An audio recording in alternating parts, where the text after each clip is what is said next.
Bismillahirrahmanirrahim. Assalamualaikum warahmatullahi wabarakatuh.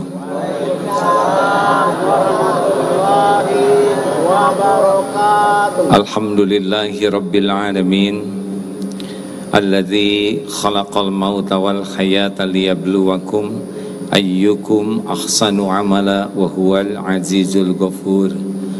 Allahumma salli wa sallim wa barik ala Muhammad wa ala alihi wa ashabihi ajma'in. Ya Allah, catatkan yang hadir ini menjadi hamba yang Engkau ridhoi, yang menyimak menjadi hamba yang Engkau berkahi. Karuniakan kepada kami qalbun salim ya Allah, hati yang bersih dari segala kemusyrikan, hati yang bersih dari segala kemunafikan, hati yang bersih dari segala kesombongan, hati yang bersih dari segala kedengkian. Karuniakan kepada kami akhlakul karimah. Allahumma hdina li ahsanil akhlaq, la yahdi li ahsaniha illa anta. Tunjukkan kepada kami akhlakul karimah ya Allah, tiada yang dapat menunjukinya selain Engkau. Allahumma ati nufusana taqwaha wa zakiha, anta khairu man zakaha, anta waliyuha wa maulaha. Ya Allah, anugerahkan kepada kami ketakwaan, sucikan jiwa kami ya Allah, jiwa yang suci, yang bersih. Engkau sebaik-baik yang kuasa mensucikannya. Engkaulah pelindung dan pemelihara kami. Taqabbal minna ya karim, innaka samiul alim. Amin ya rabbal alamin. Alhamdulillah, ini tidak terlalu menggaung suaranya. Jelas? Ada petugasnya. Terlalu menggaung yang ini. Apa kabar hadirin? Secukupnya saja teriaknya ya. Semoga Allah yang maha menatap menggolongkan kita menjadi orang yang selalu merasa ditatap Allah, sehingga dimanapun kapanpun hati kita puas kalau berbuat sudah dilihat Allah, dan tidak bisa berbuat maksiat karena merasa dilihat Allah. Semoga Allah menggolongkan kita termasuk orang yang selalu merasa didengar oleh Allah, sehingga kalau bicara tidak sibuk menata kata kalimat agar orang terpesona, tapi setiap bicara sibuk ditata supaya Allah ridho. Karena tidak ada gunanya orang terpesona kalau Allah tidak ridho. Tidak ada urusan bagi kita orang lain terpesona ke kita. Urusan kita adalah setiap berkata dan berbuat Allah suka kepada kita. Hadirin, kajian kali ini adalah berkaitan dengan bagaimana supaya kita bisa memiliki kebahagiaan yang asli dan kesuksesan. Apa sih kesuksesan yang asli? Kesuksesan yang asli itu adalah di akhirat masuk surga, bisa berjumpa dengan Allah. Tuh. Kalau di dunia apa kesuksesan? Husnul khotimah. Jadi kalau belum husnul khotimah, belum tahu kita sukses atau tidak. Perkara jadi juara ini, juara itu, dipuji ini, dipuji itu, punya ini, punya itu, punya follower sebanyak apapun, gak ada apa-apanya. Dunia berikut isinya cuman casing saja, bukan tanda kesuksesan. Orang yang bekal husnul khotimah, kira-kira cirinya apa di dunia? Disebut apa? Disebut ahli takwa. Orang yang bertakwa inilah orang yang kalau istiqomah akhir hayatnya akan diberikan kesuksesan, husnul khotimah. Jadi kalau belum husnul khotimah, kita belum tahu suksesnya seperti apa. Apa yang paling top amalan untuk husnul khotimah. Ini yang kita coba bahas. Surat Asy-Syu'ara ayat 889 ya. A'udzubillahi minasyaitonirrajim. Yauma la yanfa'u malu wala banun illa man atallaha biqalbin salim. Ingat ya, yaitu pada hari al-yauma la yanfa'u, tidak bisa memberi manfaat, malun wala banun, harta dan anak-anak, illa kecuali man, orang yang atallaha berjumpa dengan Allah, bi dengan qalbun salim, dengan hati yang bersih. Jadi bukan harta yang bisa menolong kita, bukan orang, anak-anak, juga banyaknya amal belum tentu menolong kalau tidak menjadi bersih hati. Jadi kita belajar agama itu goalnya adalah supaya bisa diamalkan, dan orang yang mengamalkan agama cirinya bersih hatinya. Contoh, inna sholata tanha 'anil fahsya'i wal munkar. Sesungguhnya sholat itu mencegah dari perbuatan keji dan mungkar. Artinya orang yang sholatnya bagus itu makin bersih hatinya. Orang yang bersih hatinya makin mulia akhlaknya. Ada pertanyaan ini kepada Rasulullah SAW. Sebentar ya, ikut bacakan. Ada dua sebetulnya ayat tentang qalbun salim, yang satu lagi di As-Saffat ayat 84 tentang Nabi Ibrahim berjumpa dengan Allah dengan qalbun salim.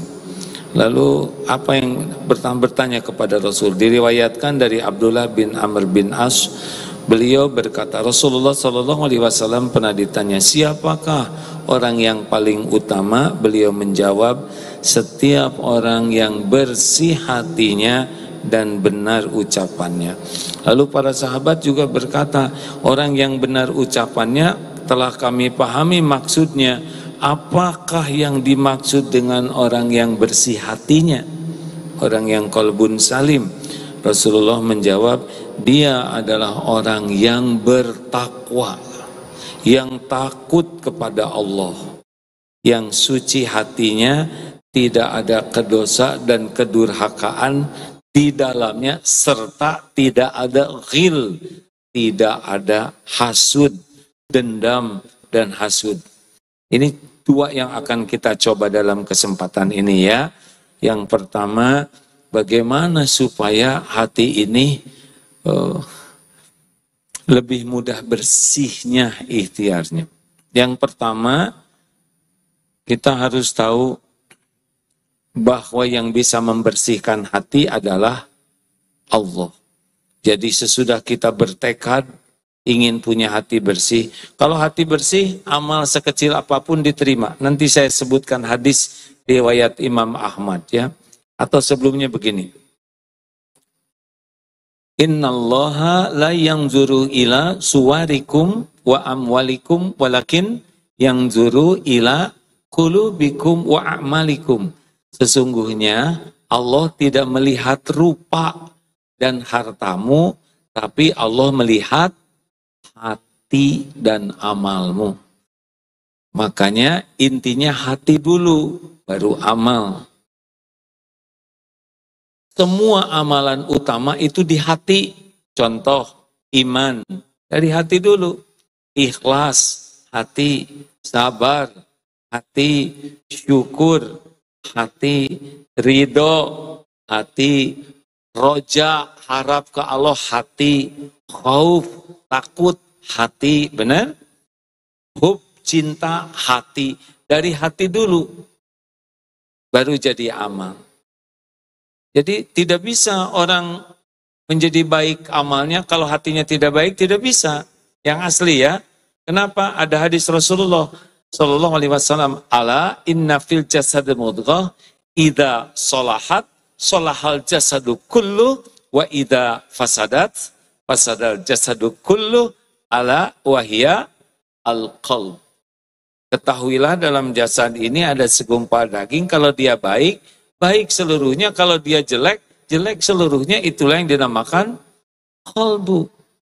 Jadi dakwah Rasulullah yang paling utama itu sebetulnya bukan ke fisik, tapi dakwah Rasulullah adalah ke hati, supaya hatinya baik. Kalau orang hatinya baik, sudah yang lain ikut baik, karena hati itu rajanya. Sederhana, kita hati gembira ikut semuanya ya. Hati sedih keluar air mata, hati marah, ini memukul, yang lain ikut. Hati jatuh cinta, jadi sering sedekah, kurang ikhlas. Sayangnya orang sedikit belajar tentang hati. Apakah nambah ilmu pasti bersih hati? Belum tentu. Ada yang nambah ilmu agama, nambah ujub.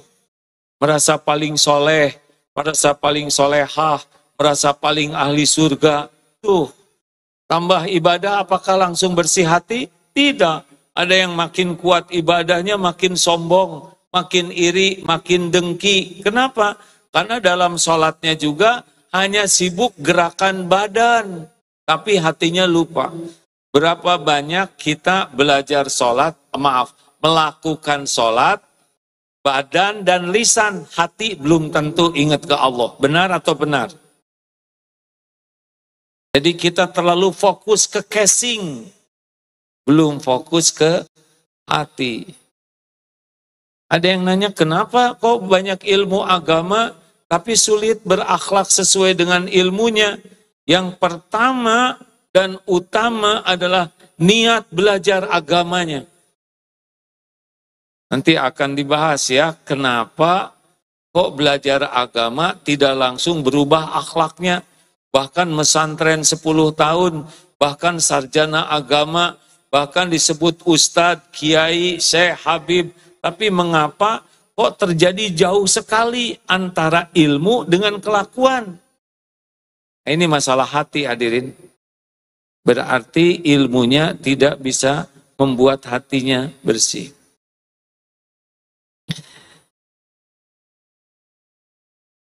Kenapa? Kita ngelihat saya begini, biasa aja. Ada sebuah hadis Rasulullah SAW dari Anas bin Malik. Hadis ini masyhur sekali. Ini bagi teman-teman, bagi jamaah yang merasa ilmunya belum banyak, kemudian ibadahnya belum hebat. Hadis ini sangat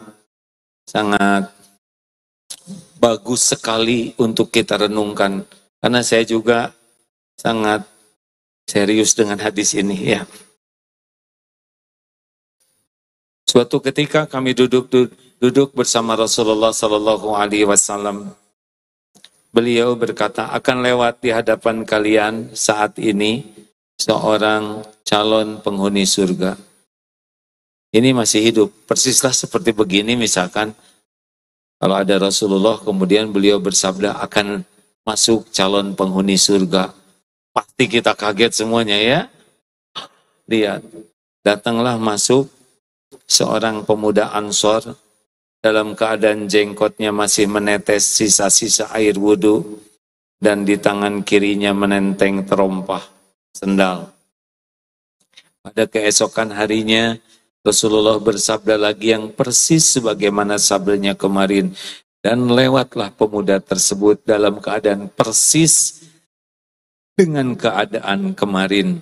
Pada hari ketiga Rasulullah SAW mengulang lagi sabdanya seperti sabda pertama, dan pemuda itu pun muncul lagi dengan keadaan seperti yang pertama. Maka ketika Rasulullah beranjak pergi, Abdullah bin Amr bin As mengikuti pemuda tersebut ke rumahnya, lalu berkata, sesungguhnya antara aku dan bapakku terjadi masalah, perselisihan, maka aku bersumpah tidak masuk ke rumahnya selama 3 hari. Jika engkau tidak keberatan, aku ingin menumpang di rumahmu selama 3 hari. Pemuda tersebut berkata, ya tidak apa-apa, silahkan. Selanjutnya Anas berkata, maka Abdullah menceritakan selama 3 hari bersama pemuda tersebut, ia tidak melihatnya melakukan qiyamul lail. Tidak kelihatan tahajud. Jadi rupanya di rumahnya itu mengintai terus karena pemuda dengan pemuda. Yang dia lakukan hanyalah bertakbir dan berzikir setiap kali dia terjaga dan menggeliat di atas tempat tidurnya sampai dia bangun untuk sholat subuh. Ini yang jarang tahajud langsung gembira nih. Ya. Ada teman katanya. Kemudian selain itu Abdullah berkata, hanya saja aku tidak pernah mendengarnya berbicara kecuali bicara yang baik. Jadi satu, tidak membulak-balik dalam tidur kecuali dalam keadaan zikrullah. Ada hadisnya loh Pak. Kalau orang sebelum tidur berwudu, lalu terbangun malam hari, lalu dia berkata, La ilaha illallah wahdahu, la syarikalah, lahul mulku wa lahul hamdu, wa huwa ala kulli syai'in qadir, subhanallah, walhamdulillah, wa la ilaha illallah, Allahu akbar, Allahumma gfirli. Kalau dia doa, doanya diijabah. Kalau dia sholat, sholatnya diterima. Nah ini pemuda ini melakukannya nih. Dan beliau tidak bicara kecuali bicara yang baik. Faliyakul khairan aw liyasmut. Ini ciri orang beriman. Ciri orang yang utama disabdakan Nabi itu kan cirinya bicaranya baik. Kemudian 3 hari berlalu dan aku hampir saja meremehkan amalannya. Lalu aku berkata kepadanya, wahai hamba Allah, sebenarnya tidak ada pertengkaran antara aku dan ayahku, dan tidak pula aku menjauhinya. Sebenarnya aku hanya mendengar Rasulullah berkata tentang engkau 3 kali akan muncul di hadapan kalian saat ini seorang lelaki calon ahli surga. Ternyata hanya engkaulah yang muncul sebanyak 3 kali itu. Karena itu aku ingin tinggal bersamamu agar aku bisa melihat apa yang engkau lakukan untuk aku tiru. Akan tetapi aku tidak melihat engkau melakukan amalan yang besar. Lantas amalan apa yang sebenarnya yang bisa menyampaikan engkau kepada kedudukan seperti yang dikatakan Rasulullah? Orang tersebut berkata, aku tidak melakukan apa-apa kecuali apa yang engkau lihat. Maka ketika aku berpaling pergi, ia memanggilku dan berkata, sebenarnya aku memang tidak melakukan apa-apa selain yang engkau lihat. Hanya saja selama ini tidak pernah merasa di hatiku dongkol, dendam kepada seorang pun dari kaum muslimin, serta tidak menyimpan rasa hasud, dengki terhadap seorang pun terhadap kebaikan yang Allah berikan kepadanya. Maka Abdullah bin Amr bin As berkata, inilah amalan yang membuatmu sampai pada derajat tinggi, dan inilah yang tidak mampu kami lakukan. Apa? Melongo hadirin. Dua-duanya nggak ada ya. Tahajudnya tidak ada, dengkinya jalan. Di kesempatan ini 2 saja yang kita coba membersihkan hati. Yang pertama adalah bagaimana bersih dari kemusyrikan dulu. Karena kalau musyriknya sudah diperbaiki, itu munafik akan lebih mudah diatasi. Kalau tauhidnya sudah bagus, maka musyrik kan dosanya tuh namanya shimuntaki'u jidun. Apa? Ayo dong diulangi hadirin. Shimuntaki'u jidun. Apa artinya? Syirik, munafik, shimuntak, takabur, shimuntaki'u ujub, jidun cinta dunia. Ini sebetulnya hanya dibuat saja. Tapi penyakit-penyakit itu sumbernya adalah tauhidnya kurang bagus. Apa yang harus kita lakukan? Yang pertama, doa kepada Allah. Allahumma inna na'udzubika min an nusyrika bika syai'an na'lamu wa nastaghfiruka lima la na'lamu. Kan dibaca ini tiap pada subuh. Ya Allah, kami berlindung kepadamu dari menyekutukan Engkau dengan apa-apa yang kami tahu, dan kami mohon ampun padamu dari apa-apa yang kami tidak tahu. Ya Allah, saya berlindung kepadamu dari kemusyrikan dengan apa yang kami tahu, dan mohon ampun dari apa yang kami tidak tahu. Bahasa Indonesianya begitu. Suka berdoa begitu enggak?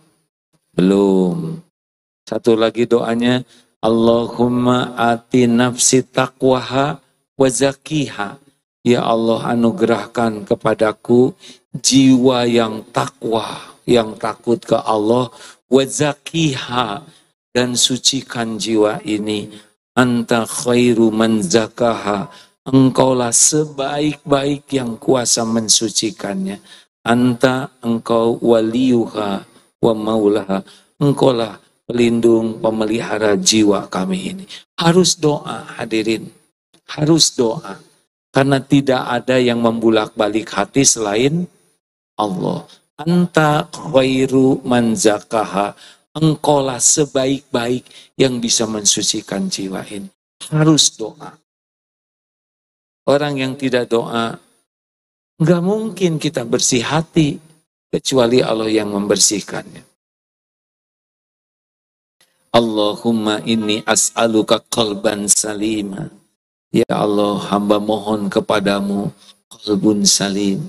Bisa? Setuju? Tidak boleh tidak setuju. Minta. Karena hanya Allah muqallibal qulub, yang membulak-balik hati. Hanya Allah, anta khairu man zakaha, sebaik-baik yang bisa mensucikan ini. Anta waliyuha wa maulaha, Allah yang kuasa memelihara, menjaga hati kita ini. Pertanyaan pertama, seberapa hebat kita ingin punya hati bersih? Pertanyaan kedua, seberapa menghibah kita memohon kepada Allah punya hati bersih? Jelas tidak ini? Kita enggak mikirin bersih hati, kita mikirin wajah bersih, rambut bersih, katel bersih. Ibu-ibu katanya sebelum tidur sibuk membersihkan wajah, bukan membersihkan hati. Kita marah, motor kotor, lantai kotor, marah. Hati kotor, tidak ada jengkel. Semua masalah datang dari hati. Tekad, memiliki qalbun salim. Yang kedua apa? Minta kepada Allah dengan menghibah, memohon, betul-betul merajuk kepada Allah agar diberikan qalbun salim. Allah tahu. Wa idza sa'alaka ibadi anni wa idza sa'alaka ibadi anni fa inni qarib. Apabila hamba-hambaku bertanya kepadamu wahai Muhammad tentang aku, katakanlah aku adalah dekat. Ujibu da'watad da'i idza da'an. Aku mengabulkan orang-orang yang meminta apabila dia berdoa padaku. Fal yastajibu li fal yu'minu bi la'alahum yarsyudun. Oleh karena itu hendaklah patuhi, ikuti apa yang diperintahkan Allah dan yakin kepada Allah agar senantiasa dalam kebenaran. Surat Al-Baqarah 186. Makanya baca Quran teh dengan artinya, 1-2 ayat saja sudah bisa mencerahkan, ya kan? 1, tekad. 2, doa. 3, apa? Ilmu. Belajar tentang ilmu membersihkan hati. Ilmu bersih hati, 2 pintu utamanya, di antara pintu utamanya adalah ilmu tentang tauhid. Tentang Allah Subhanahu wa ta'ala, mengesahkan Allah. Kalau kita tidak belajar ilmu tauhid, susah bersih hati, susah. Coba 1 ayat. Innallaha la yakhfa alaihi syai'un fil ardi wala fis sama. Surat Ali Imran ayat 5. Sesungguhnya tidak bagi Allah tidak ada yang tersembunyi baik di bumi maupun di langit. Kalau yakin seperti ini, kita maksiat tidak? Jawab hadiri. Kenapa kita berbuat maksiat? Karena tidak merasa dilihat Allah. Kenapa kita buka YouTube yang macam-macam? Karena tidak merasa ada malaikat yang sedang ikut melihat. Kenapa kita ngomong sembarangan? Karena tidak merasa omongan kita ini didengar Allah dan bakal dihisab. Makanya harus belajar ilmu tauhid. Tidak ada akhlakul karimah tanpa tauhid. Dan belajar ilmu tauhid yang paling utama dari mana? Dari Al-Quran. Sayangnya kita membaca Al-Quran, ada yang belum bisa sama sekali, ada yang baru belajar, ada yang sudah senang membaca, ada yang menghafal. Tapi, maaf ya, saya sebetulnya nggak enak nanya ini. Sudah nyoba kan khatam Quran? Sudah? Acungkan tangan yang sudah khatam terjemah Al-Quran. Belum? Ribuan yang hadir? Ini masalah, Pak. Bu, ini teh masalah. Baca Quran, huruf Arab harus, penting, amal utama. Tapi kalau tidak dilengkapi dengan paham, membaca Quran dalam bahasa Arab, kalau ikhlas dapat pahala, tapi kalau membaca Al-Quran dengan pemahamannya, selain dapat pahala, dapat hidayah.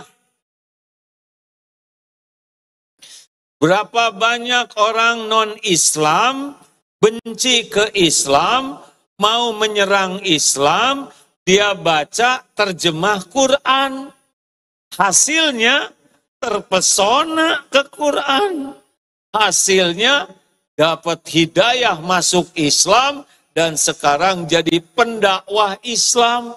Itu baca terjemah Quran. Kagum, kenal kepada Allah, kenal kepada akhlak mulia karena paham. Kita, halo, sering setoran. A'udzubillahi minasyaitonirrajim. Ciri orang takwa sebutan alladzina yunfikuna fis sarra'i wad-dharra'i wal kadhiminal ghaidha wal kadhiminal ghaidha wal 'afina 'anil nas wallahu yuhibbul muhsinin. Bagaimana Ustaz? Oh, Ibu sudah hafal ayat 134 ini. Terima kasih. Kalian gimana anak-anak? Udah Ibu bilang kalau Ibu lagi ngaji, diam. Tahu nggak artinya barusan? Ciri orang takwa bisa nahan amarah. Baru juga setoran, udah marah. Jangan kayak itu, Ibu tuh sebel lihat tetangga itu tuh. Ayat yang barusan, wal afina anin nas. Baru juga setoran memaafkan. Sebel lagi ya.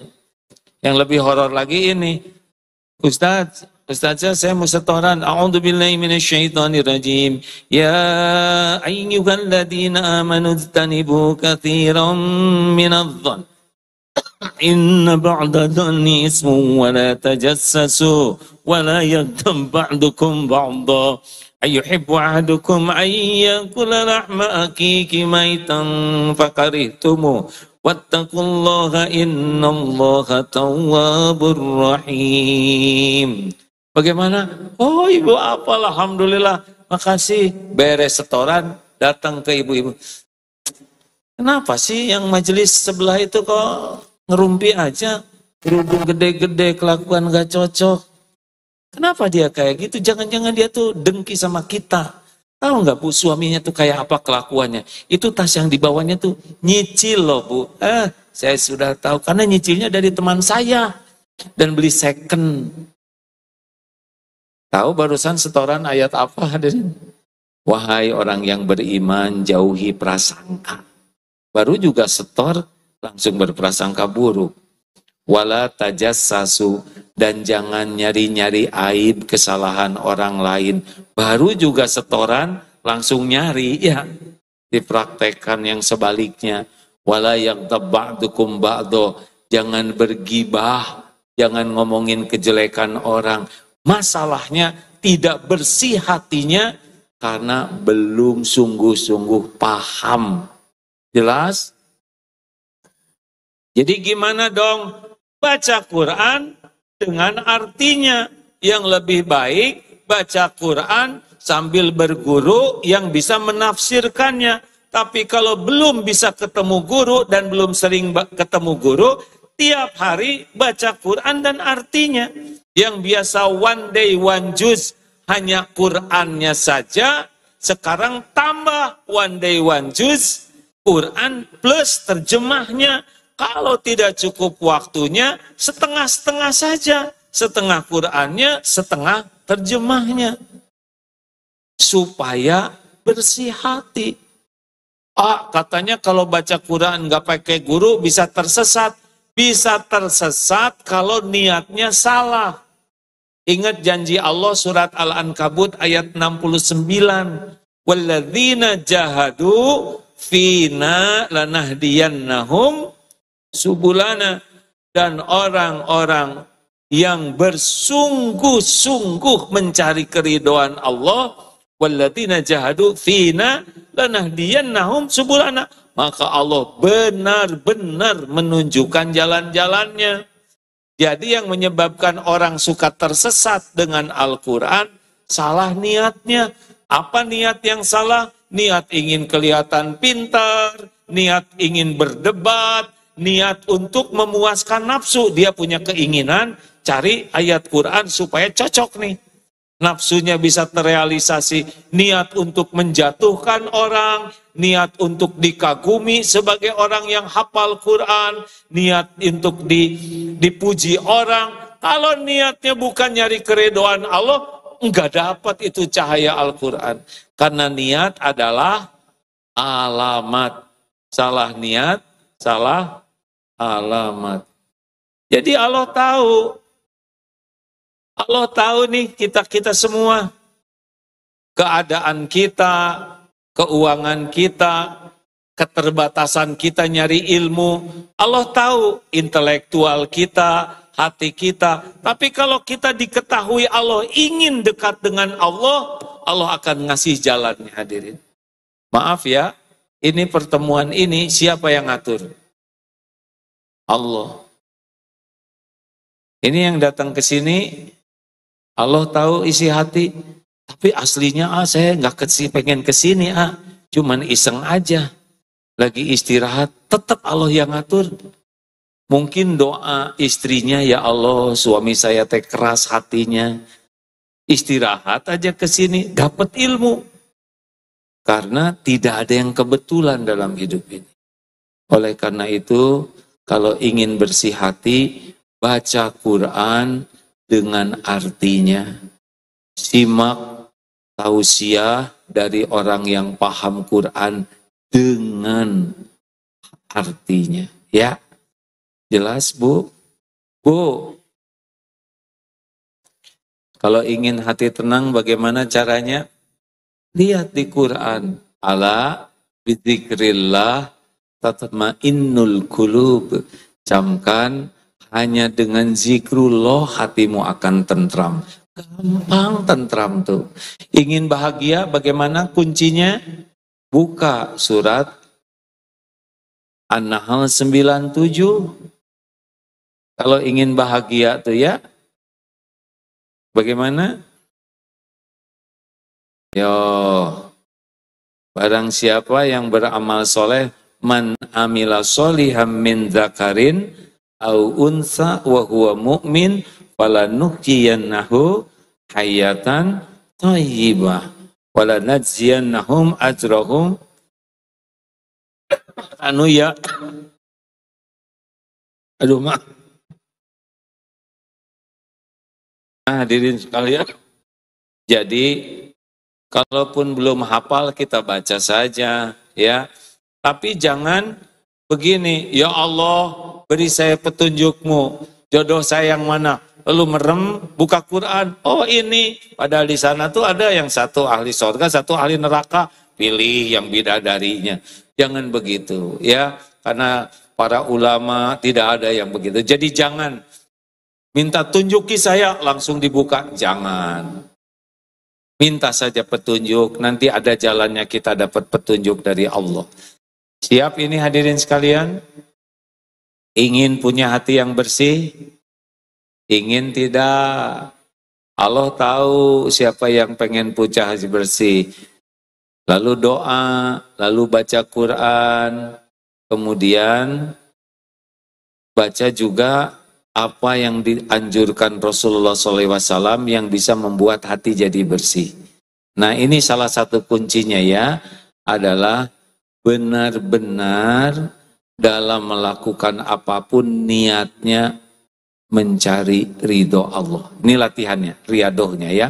Misal mau wudhu, pas wudhu, mau wudhu, Allah melihat tidak? Ya Allah, di hati tidak usah dijaharkan ya.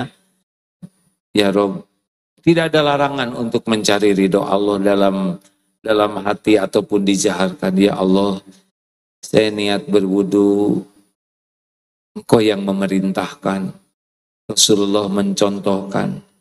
Saya berwudu, semoga Engkau ridho ya Allah. Terimalah wudu saya ini. Rasakan bedanya hadirin. Berbeda wudu dengan niat nyari ridho Allah dengan wudu asal wudu. Enggak mungkin nyari ridho Allah kecebek-kecebek, lebih mendahulukan make up daripada basah. Enggak mungkin kaki ketek, enggak bisa. Ketek lagi, kecepret. Kalau nyari ridho Allah, nanti selama berwudu itu kerasa. Apalagi kan air wudu itu menggugurkan dosa. Jadi nikmat ketika kumur-kumur, ya Allah, di hati itu, mudah-mudahan keluarnya air berkumur, keluarnya dosa-dosa. Aduh, ini wajah, mata sering berzina, melihat yang tidak halal. Mudah-mudahan jatuhnya air dari wajah, jatuhnya dosa dari wajah. Tangan banyak dosa, kaki. Beda rasanya wudhu ketika diniatkan nyari ridho Allah. Dari wudhu ke sholat, gak usah sibuk dengan HP, udah jelas tagihan, bikin kotor hati. Lebih baik zikrullah saja. Allahumma inni as'alukal huda wa tuqa wal afafa wal ghina. Allahumma inni ala zikrik wa syukrik wa husni ibadatik. Ya Allah, tolonglah ya Allah agar saya selalu ingat padamu. Tolonglah ya Allah agar saya selalu bersyukur padamu. Tolong ya Allah agar saya bisa bagus mengabdi beribadah kepadamu. Dari mulai wudhu ke sholat, doa. Coba. Nah yang lain-lain dipikirin juga nggak beres. Ibu cemburu ke suami, dipikirin makin lincah, stres. Lebih baik didoain, ya Allah, Engkau tahu suami saya puber kelima kalau nggak salah ya Rob. Engkau maha tahu yang aslinya. Tolonglah ya Allah, hanya Engkau yang membulak-balik hati suami saya. Suami saya ciptaanmu, milikmu, dalam genggamanmu setiap saat. Tolong ya Allah, hanya Engkau yang bisa menjaganya. itu lebih baik daripada segala dipikir dan segala diomongkan. Betul? Ingat anak, ya Allah, anak ini ciptaanmu, milikmu. Jadikan anak yang soleh, lembutkan hatinya. Dari wudhu ke sholat, itu kan dari adzan ke qomat. Doa itu saat mustajab. Ketika mau sholat, ya Allah, Engkaulah yang memerintahkan sholat, Rasulmu mencontohkan sholat. Ya Allah, terimalah sholat saya, ya Allah. Saya sholat ini benar-benar mengharapkan ridho-Mu. Coba Pak begitu ya. Coba rasakan. Beda. Bekal beda. Allahu Akbar. Ada rasa beda. Kenapa? Karena Allah sudah janji. Orang yang bersungguh-sungguh nyari ridho Allah, Allah benar-benar menunjukkan jalan-jalan. Tidak semua orang sholat nyari ridho Allah.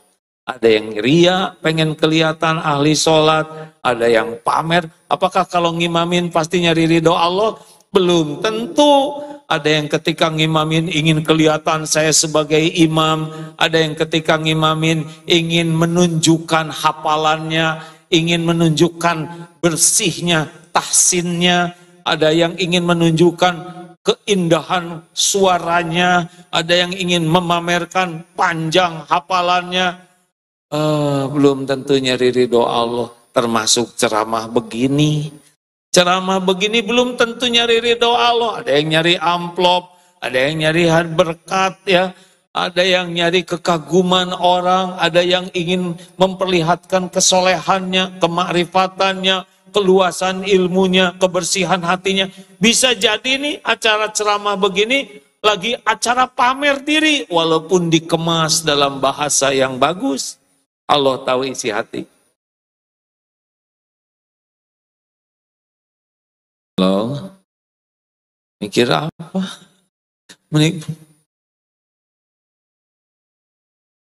Ayo kita coba. Ini mau bicara ke sini, harus dipastikan ya Allah. Hanya Engkau lah yang hamba tuju. Karena saya sebagai penceramah gak bisa apa-apa. Gak bisa mengubah hati siapapun yang ada di sini.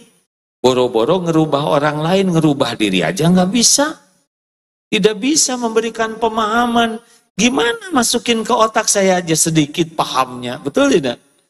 Tidak bisa ngebulak-balik hati, nggak bisa. Yang bisa saya lakukan ya tadi itu, cuma minta tolong ke Allah supaya bisa niatnya benar, bicaranya benar. Kemudian saya juga bisa mengamalkan. Jangan cuma bisa ngomong, ya cuma bisa itu. Selebihnya Allah yang ngebulak-balik hati. Kan ada yang nanya, kenapa hadis itu tidak oleh pakai bahasa Arab semuanya? Karena belum hafal. Ya, kalau gitu ini mah Ustadz kurang dong hafalannya. Iya. Kalau gitu bodoh dong. Baru tahu ya. Ya disebut Ustadz bodoh kan bukan penghinaan, itu kan fakta ya. Kita sakit hati karena ingin disebut Ustadz pinter. Kalau kita sadar kita bodoh disebut bodoh berarti gak ada masalah. Hanya gak perlu nyebut bodoh ke orang lain ya. Bisi jadi dosa. Walaupun benar gak perlu disebutin. Ini sedikit aja ya. Suatu saat takdir di Amerika diundang ceramah begini, tapi di ruangan yang lebih kecil. Ada ibu-ibu di depan tuh perhatikan gini. Siapa yang mau nanya? Acung, Ustadz. Ya. Saya kira Agim tuh orangnya tinggi, besar. Ternyata kecil, hitam. Ini memang fakta. Cuma nggak perlu ngomong begitu. Seumur-umur tablik baru ada tuh yang terus terang, yang nggak perlu begitu. Tapi ya ada dalilnya di Al-Quran. Surat apa tuh Ustaz? Wa idza khatabahumul jahiluna qalu salama. Al-Furqan ayat 6. Saya tuh pengen seperti Ustadz Adi Hidayat, segala apal, ya nggak? Saya ngapalin nomor, isinya lupa. Diapalin tempatnya, isinya lupa. Nah, begitulah ya. Jadi mulai niat. Ibu juga gitu kalau mau masak. Ya Allah, saya niat masak ini semoga Engkau ridho. Udah, nanti suami mau makan atau enggak itu mah masalah rezeki beliau. Kata suami teh, masakan teh bosan ini aja. Insya Allah nanti diperbaiki. Semuanya udah ada catatannya. Sama Pak. Suami juga ke istri, jangan minta apa-apa ke istri sebelum minta dulu ke Allah. Ulangi.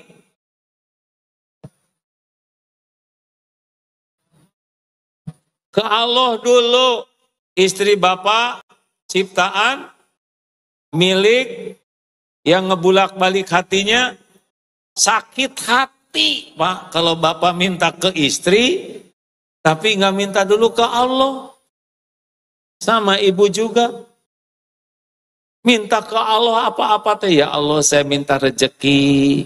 Semoga sebagian lewat suami saya. Nggak punya uang. Ya Allah, suami saya mah pelit. Jangan ngomong gitu. Yang baik-baik. Ada suami yang bingung. Istri saya tuh pandai sekali mencari uang. Saya sampai sulit sekali menyembunyikannya. Udahlah, kalau sama istri mah nggak usah hitung-hitungan, jebet-jebet, pada cuman segitu-gitunya ya. Karena sedekah yang paling utama itu kepada bukan istri, keluarga, buah. Gini ya, kalau ilmu masih terbatas nggak usah ngotot ya biasanya. Hadirin sekalian, niatkan semuanya karena Allah. Ya Allah, sama. Maaf ya, mau bersih-bersih, mandi. Ya Allah, saya lakukan ini semata-mata mencari ridho-Mu. Hanya berharap Engkau ridho. Sampai hal yang paling intim pribadi pun, itu harus niatnya nyari ridho Allah. Jadi semuanya jadi pahala. Tenang jadinya tuh.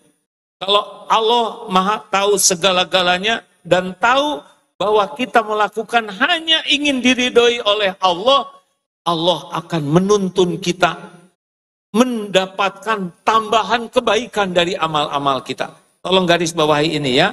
Kalau kita benar-benar nyari ridho Allah, kita dimudahkan untuk berbuat lebih baik, lebih banyak lagi. Kalau sholat udah nyari ridho Allah, sholatnya dibikin enak, habis sholat jadi pengen zikir.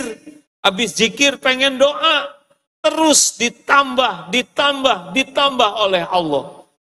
Nanti belum tahu ilmunya, tiba-tiba duduk di sebelah kita, ini kalau habis maghrib, sebelum bergerak, bagusnya, La ilaha illallah, wahdahu la syarikalah, lahul mulku wa lahul hamdu, wa huwa ala kulli syai'in qadir. 10 kali.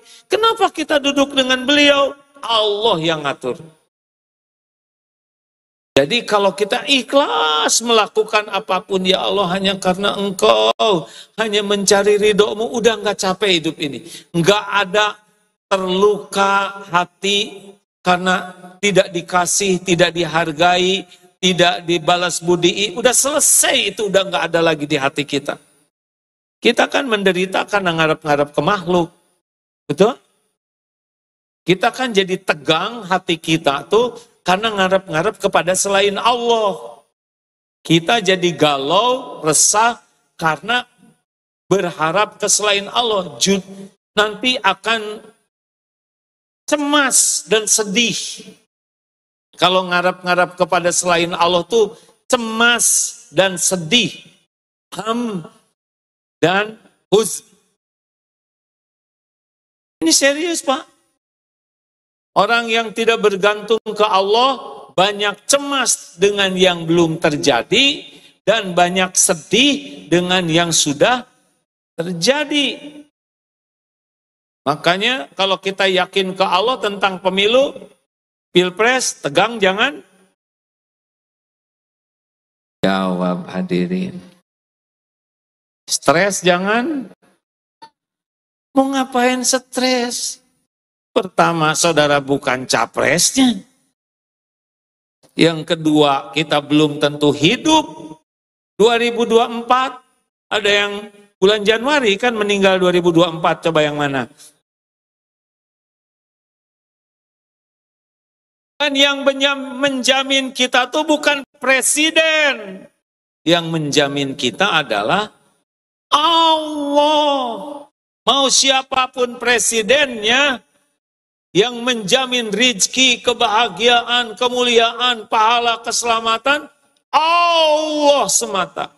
Hasbunallah wa ni'mal wakil, ni'mal maula wa ni'man nasir. Gimana dong? Ya ladang amal saja. Tinggal saudara pelajari dari ketiga capres ini, mana kira-kira yang paling takut ke Allah? Takwa tuh takut, ya. Mana kira-kira yang paling mengenal Allah, yang ada imannya, yang paling patuh ke Allah, yang paling berkemampuan memimpin, kan patuh juga kalau dia tidak mampu, sahabat Nabi juga ada yang tidak dikasih jabatan. Udah gitu istiqoroh. Udah gitu nanti pada waktunya tinggal datang, bismillahirrahmanirrahim, ya Allah ampuni jikalau saya salah pilih, saya niatkan nyoblos ini menjadi amal soleh we. Karena sebetulnya mah karena memang takdirnya kita jadi orang Indonesia, ya begini syariatnya, cos. Ya nggak usah ditiru begininya. Udah gitu selesai.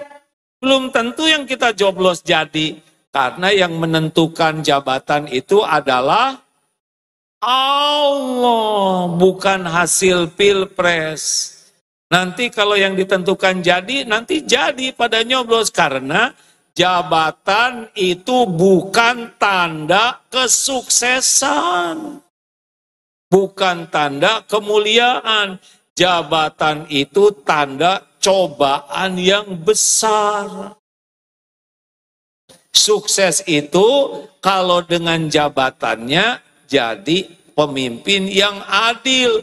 Jadi pemimpin takwa yang ngajak orang bertakwa, barulah sukses. Namanya tu'til mulka man tasya wa tanzi'ul mulka mimman tasya wa tu'izzu man tasya wa tudhillu man tasya biyadikal khair innaka ala kulli syai'in qadir. Ali Imran ayat 26. Engkau berikan kerajaan, kekuasaan kepada siapa yang engkau kehendaki, engkau ambil kekuasaan dari siapa yang engkau kehendaki, engkau muliakan. Jadi dikasih jabatan tidak langsung dikasih mulia. Kecuali kalau menggunakan jabatannya dengan benar, baru dimuliakan. Kalau tidak benar, dihinakan. Semua yang punya jabatan, Allah yang menentukan. Bukan tanda sukses, tapi tanda cobaan. Berat loh hadirin. Karena memimpin hampir juta. Jadi apa dong yang kita lakukan? Doakan para pemimpin yang kepilih. Siapapun nanti. Jangan doa jelek. Walaupun bukan yang kepilih yang disukainya. Tetap doa. Supaya jadi pemimpin yang adil. Siapa tahu dengan doa kita bisa memimpin dengan baik. Enak kan begitu, ha? Halo? Nggak usah pakai sebel-sebelan. Nggak usah pakai dengki-dengkian. Gimana caranya ya? Urusan pemilu ini pakai tauhid. Lebih enak meren ya. Kampanye juga nggak usah terlalu semangat. Nanti ibu jatuh dari truk yang dibela dapat kursi dewan, ibu dapat kursi roda. Sudah habis belum waktunya? Nah, ayo sekarang mah jangan melakukan apapun kecuali niat. Nganter anak sekolah, ya Allah saya berniat nganter anak titipan. Ngebangunkan anak ibadah, ngebangunkan anak supaya sholat. Niatnya apa? Ibadah. Sampai kapan dong saya ngedidik anak supaya jadi baik? Seumur hidup. Karena ngebantu anak jadi soleh itu adalah ibadah.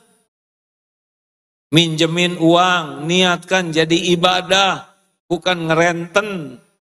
Niat nolong orang, memenuhi undangan, niatkan ibadah. Traktir orang, niatkan ibadah. Kita nggak mikirin terima kasih, nggak mikirkan balas budi, nggak mikirkan kepentingan satu, ya Allah saya lakukan ini, semoga engkau ridho, ya Allah, wahai yang maha melihat, yang maha dekat. Selesai. Itu kalau ingin bersih hati. Selama ini kurang bersih hati kita, pengen dipuji, pengen dikagumi, pengen dihormati, pengen dibalas budi. Ini yang bikin amal kita enggak jadi kebaikan. Setuju? Bu, ibu, kalau ibu dandan di depan suami, niatnya apa?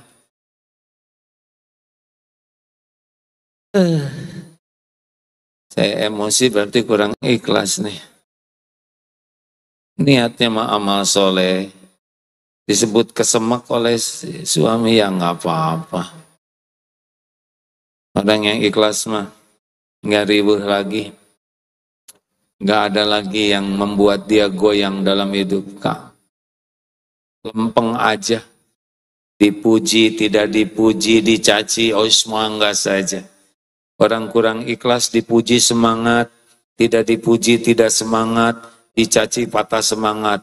Oh itu mah dunia derita, kita mah nggak ada masalah. Udah kerja bagus-bagus malah di PHK, Allah mau ngasih kerjaan yang lebih baik. Enak, orang yang nyari ridho Allah mah nggak ribet hidupnya tuh. Orang yang nyari pujian, penilaian, pemberian, termasuk cinta. Nggak usah Pak, sibuk berakting supaya dicintai istri, dicintai anak. Ibu juga nggak usah centil, pengen dicintai suami, nggak bisa ngebulak balik hati. Udahlah lakukan aja yang terbaik lillahi ta'ala, sesudah itu terserah Allah. Suami mau cinta, mau kurang cinta, yang penting mah Allah cinta ke ibu. Yang punya sorga siapa? Jawab. Yang ciptakan kita siapa? Yang ngasih rezeki siapa? Yang bisa mengampuni dosa siapa? Yang bisa menghujamkan sakinah siapa? Yang bisa menjauhkan kita dari bala dan fitnah siapa? Yang bisa ngasih husnul khotimah siapa? Semuanya milik Allah. Enggak ada lagi pemiliknya selain Allah. Kalau bisa seperti itu setiap waktu hadirin, sekecil apapun amal, insya Allah besar di sisi Allah. Karena hanya untuk Allah. 2, oh sudah habis nih. Terima kasih cukup Mau langsung duhur. Oh belum waktunya hadirin. Terima kasih Pak Ruli, tadi sudah mengumumkan sesuatu. Udah ya, nanti saya tambahkan. Doa gila liladina amanu teh surat apa ya? Ini tolong di doa ini dipasang lagi supaya enggak kena penyakit ghil. Rabbana ighfir lana wa li ikhwanina alladziina sabaquna bil iman wa la taj'al fi qulubina ghillan lil ladzina amanu rabbana innaka raufur rahim. Astagfirullahaladzim, harusnya saya hafal nih. Kemarin mah hafal.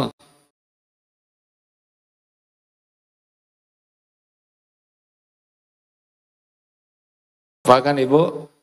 Ayo udah hafalin saja. Ayo Dek, apa Dek? Ini doa supaya bebas dari penyakit ghil. Ghil itu apa? Rasa tidak suka, sebel, jengkel, dongkol, dan berbuat jadi hasud. Ini enggak boleh ada di hati kita. Surat Al-Hasyr ayat 10. Ya Rabbana ighfir lana wa li ikhwanina alladziina sabaquna bil iman wa la taj'al fi qulubina ghillan. Nah, ini kita nggak boleh punya ini, ya. Udah sekarang mah Hati itu nggak boleh ada jengkel, sebel, ada rasa itu, ya. Cuma jangan dibiarkan menjadi hasidin ida hasad. Bu, Pak, ini lagi duduk begini, udah gelar sajadah, tiba-tiba pas ibu mau ke belakang, sajadahnya didudukin orang. Ini saudara kita, benar?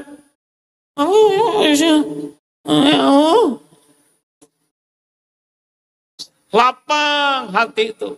Ini saudara saya, Allah memberikan nikmat bagi saudara saya ikut bahagia. Makanya ciri orang yang bersih hati itu ingin, dia senang kalau orang lain mendapatkan apa yang dia dapatkan. Yu'minu ahadukum, tidaklah sempurna iman seseorang hingga mencintai apa yang untuk saudaranya sebagaimana apa yang untuk dirinya. Ibu senang dapat saf yang utama, misal di sini. Tapi pengen ke belakang, tiba-tiba ada yang nempetin. Nah, kalau ibu bahagia, ibu beriman tuh. Karena saya senang di situ, lalu orang senang di situ, oh saya senang. Tapi kalau, nah itu turun. Apalagi ditoker gitu ya. Terus sajadahnya dialungkan ke belakang. Jauh itu. Kan pernah dibahas bahwa tingkatan terburuk, tidak senang saudara kita dapat nikmat, dan senang saudara kita dapat musibah. Ini terburuk. Orang Islam terburuk adalah dengki ke saudaranya. Senang lihat orang susah, susah lihat orang senang. Naik sedikit tingkatannya tapi masih jelek. Kok saya tidak mau saudara saya kena musibah, cuma jangan sukses kita. Pokoknya bangkrut sih jangan, cuma ya jangan lakulah gitu. Naik lagi tapi masih dengki, boleh sukses tapi di bawah saya. Kalau saya ranking 2, ya kamu ranking 5 lah gitu. Nggak mau kesusul. Nah yang mulai masuk normal, kalau kita senang ranking 2, ternyata dia ranking 2, dia senang tuh.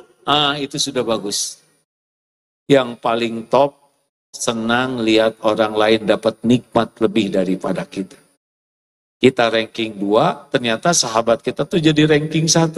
Aduh, saya ikut bahagia, asli bahagia. Anak tetangga hafal sama-sama mesantren dengan anak kita tuh. Tiba-tiba anak tetangga tuh hafalannya 5 juz, sedang anak kita baru 3 juz. Itu enak lihat. Nah, itu apa-apaan.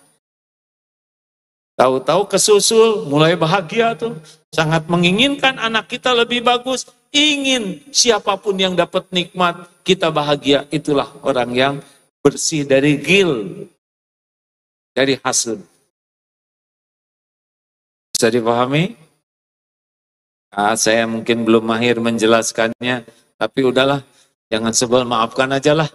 Jangan ikut campur urusan orang, ya. Jangan segala dibaca. Artis ini mau nikah sama yang mana aja, udah. Kalau saudara nggak kepilih, udah nggak apa-apa. Dari ribet-ribet ngurusin tas tetangga beli TV apa, udah nggak ada waktu.